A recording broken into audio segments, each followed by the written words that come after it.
The question I've gotten over the last couple of years, more than any other question, is who's going to be the next number one? Who's going to be the next guy to dominate men's tennis?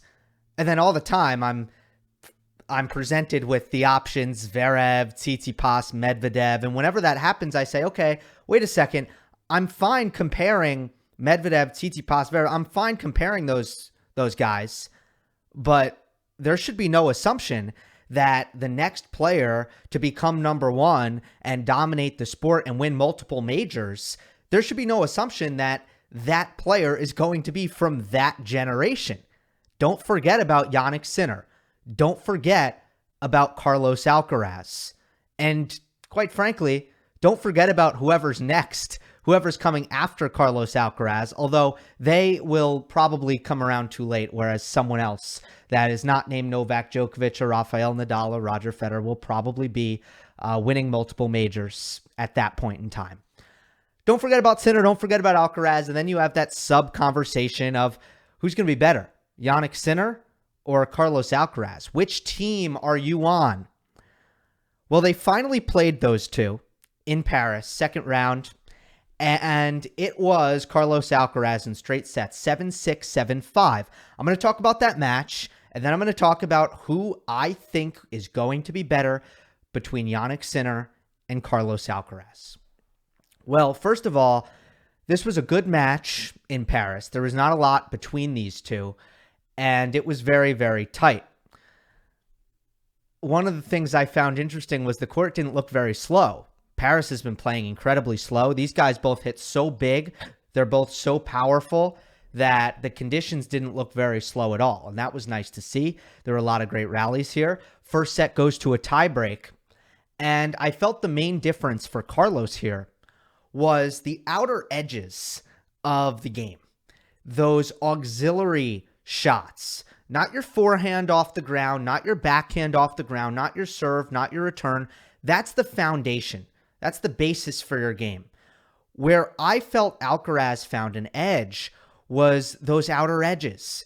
Your drop shot, your lob, your volleys, your overhead would be counted in that category. Your slices.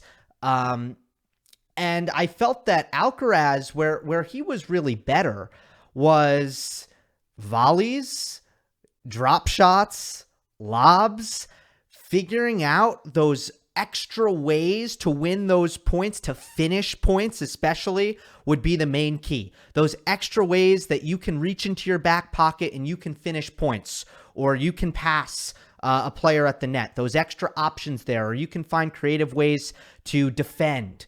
That's where I felt Alcaraz was better. And you take the tiebreak, for example, and you look at the love 1 point where Sinner has a swing volley right on top of the net, a forehand swing volley, and he hits it middle. He doesn't hit it in a good spot. And Alcaraz has the ball in his backhand, and he hits a beautiful lob for a winner. Well, Sinner should have finished here. He was in a winning position, and he doesn't win the point because he doesn't execute at net, and then Alcaraz executes a field shot for the pass. Then you go to 3-love. At this point, this is almost a must-win point for Jannik Sinner in the first set tiebreak. Well, Alcaraz gets Sinner on the run. He hits a forehand drop shot down the line, and then Sinner makes a good dig cross court. And Alcaraz, from just in front of the baseline, hits a swing volley on the backhand side down the line for a winning passing shot. Alcaraz using the drop shot and using a swing volley off from an awkward spot in the court from the baseline. These are not foundational skills. These are shots that you don't practice a lot, shots that normally it takes a player a long time in their career until they're polished. And then, by the way, at 5-1, Sinner has a volley that he punches too deep, and Alcaraz gets there and hits an on-the-run forehand cross-court pass. It actually hit the net cord, but if it didn't hit the net tape, then it would have been a winner anyway, so I don't feel that it was really a lucky shot. Regardless, it's another shot that Sinner was in a winning position, should have finished at the net, did not, and Alcaraz ended up winning the point. And this was a problem for Sinner in the match. His volleys were not quite good enough, and Alcaraz's speed And his ability to hit passing shots was really on display here. If you look at net points won, Sinner was 10 for 26. That's a win percentage of 38%. Alcaraz was 12 for 16. That's a win percentage of 75%. Alcaraz was a lot more sure of himself, finishing points from winning positions. He's got a fantastic drop shot. He's got really good volleys. He has a comfortable overhead. And of course, he can use the big forehand with a lot of comfort. In the second set, I thought it was a very competitive set, and it came down to this 5-all game where Jannik Sinner hit at least 3 forehand errors. It might have been 4, and I tried to tweet out, was that 4 unforced errors? And nobody replied. So I'm not really sure. If it was 3, it was at least 3. It might have been 4 forehand unforced errors, or at least errors, at that 5-all game to give Alcaraz the break of serve, and Alcaraz serves it out at 6-5. I felt that Sinner was not quite within himself in this match, and he was taking a lot of risk from the baseline, and it seemed like, with finishing with 13 winners to 26 unforced errors, I thought that Alcaraz's speed was making Sinner a little bit anxious. And one of the things that I really like about Sinner's game is his patience in baseline rallies, how serene and how calm he is in a rally where he's hitting the ball huge. He's hitting absolutely massive, but it feels rather safe. It feels very repeatable. And it feels like he can do it over and over again without error. I thought that there was a little bit of extra aggression in the Jannik Sinner game that was a little bit desperate and a little bit anxious, and it resulted in a lot of unforced errors. So that's kind of the breakdown in the match. I know I've gone more in depth in the past, but I think that is enough. Both players are at different stages in their career with the serve. I think Sinner has a better serve than Alcaraz right now, and Carlos is still trying to hone that, still trying to make those improvements, where Sinner has already made a lot of the early adjustments in his career that he's needed to make his serve better. So that's one difference, and I thought that Sinner was good with the +1 aggression. I think he was good on his serve in the second set for the most part, but ultimately he loses a close match here to Carlos Alcaraz. So who do I think is going to be better? I don't like to oversimplify things, but in this case, I like to oversimplify it. Carlos Alcaraz reminds me of the Big Four because his athleticism is ultra special, in the sense that if you're a professional tennis player, you're in the 1% of athletes. Well, Alcaraz is in the 1% of the 1%. And that is something that I always like to remind myself of when it came to the Big Four, that the best athletes in the sport, and when I say athletes, I'm not talking about the serve. I'm not talking about the forehand or the backhand. I'm just talking about movement around the court. That's all I'm talking about right now. The best athletes in the sport, that 0.01%, were the Big Four. You have to include Murray in this because he's in there. Nobody moved with the efficiency. Nobody moves with the efficiency of Federer. Nobody moves with the balance and agility of Djokovic. Nobody moves with the power of Nadal. Nobody moves with the lasting endurance of Andy Murray. All of these players were exceptional 0.01% athletes, and you can't teach that. They're all hard workers off the court. Extraordinarily hard workers off the court, but you can't teach that athleticism. That is genetic lottery athleticism. And I think Carlos Alcaraz has that. His movement reminds me a lot of Novak Djokovic, the way he is so balanced in the corners, moving into the corners, quite agile and flexible as well. And also Rafael Nadal. I think there's a lot of power, a lot of fast twitch acceleration in his movement, and a lot of strength, a lot of fast twitch muscle fibers in that forehand, where he's 6'1", but is he because I saw Sinner and Alcaraz shake hands at the net. And Sinner looks about 3 inches taller than Alcaraz.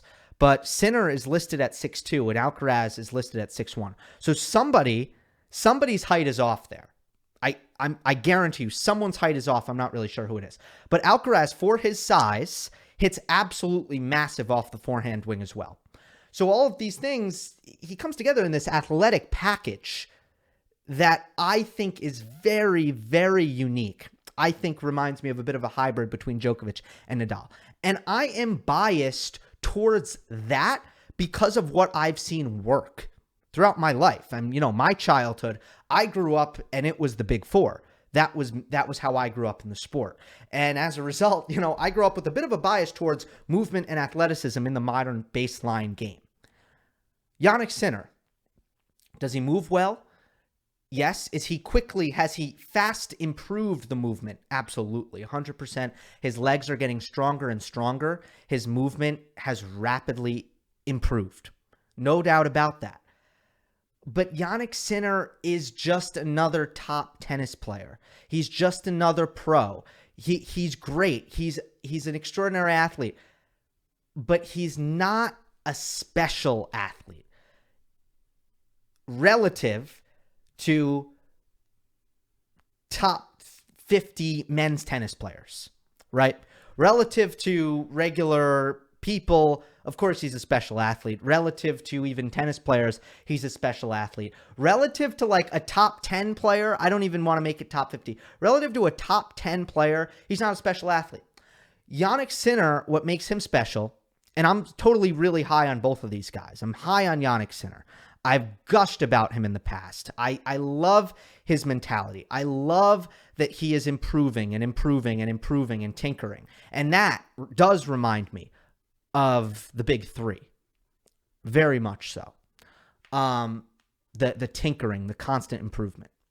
But athletically, it's Alcaraz. Athletically, Alcaraz has it, and that's why I think he has an advantage. As their careers go on, I think he has an advantage. And by the way, if you're going to look at just tennis, and one area where Sinner has an advantage right now, I mentioned the serve, but Sinner's a little bit older and has had more time to develop that. The backhand is better, no doubt about that. So he's a little bit more even, where Alcaraz is more forehand-centric. If you make Alcaraz hit enough backhands, you're in a pretty good spot. Where Sinner, there's really nowhere to hide. And Sinner has a really overwhelming power that I do think Alcaraz does kind of bring on the forehand. In truth, it's not easy for me to think of areas where I can guarantee you, besides the backhand, where I can guarantee you that Jannik Sinner 10 years from now is going to be better than Carlos Alcaraz. So I'm Team Alcaraz here, and I could be wrong, and these things are hard to predict. We're talking about development and longevity, and could there be injuries, and could there be things mentally that we haven't learned yet because we haven't seen Carlos Alcaraz in big finals at big events? Yeah, all of these things are yet to be seen. I don't think that Jannik Sinner has been dynamite mentally in his career. I love his desire to get better and to tinker and improve, yes, but I thought he was pretty poor in the biggest match of his life so far in the Miami final. But nonetheless, I don't really want to talk about that because I think Jannik Sinner is going to be great. I think he's going to be great. And I'm really looking forward to watching this rivalry play out. Right now, again, if you want me to keep it simple, I'm Team Carlos Alcaraz because you just can't teach that athleticism. And the rest of the game looks pretty polished as well. What did I just talk about? Drop shots, lobs, field shots, volleys, variety. Better than Jannik Sinner at this stage in their careers. And he's the better athlete. Sinner, meat and potatoes right now, better than Carlos Alcaraz. I'd say so. That's probably why he's in the top 10 right now. But right now, I'm Team Alcaraz. What do you think? Let me know in the comments. Hope you enjoyed. Don't forget to subscribe. I'll see you next time.